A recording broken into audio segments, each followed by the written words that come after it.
Ini hari Abang Ramli tidak ada sunting film kah? Dah cukup lah tu. Lepas ni, tak tahu ada orang mau mari tengok filem ni atau tidak.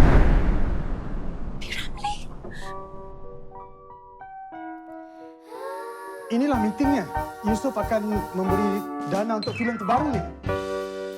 Kakak aku tu peminat Piramli. Mungkin kau boleh tolong aku. Saya.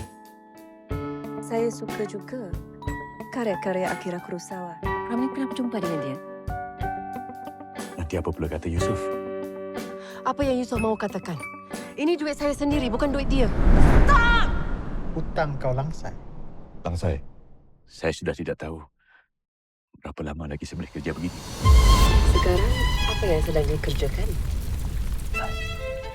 Tidak ada apa-apa pun.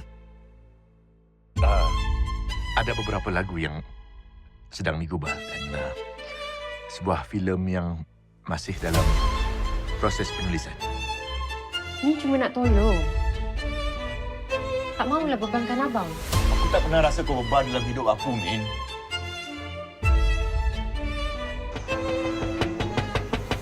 Kamu kenal Yusuf?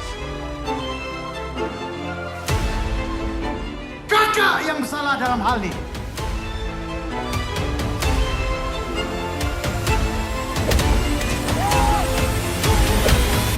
Karya-karya ini sudah menyentuh berjuta jiwa masyarakat. Dan akan ada berjuta lagi di masa akan datang.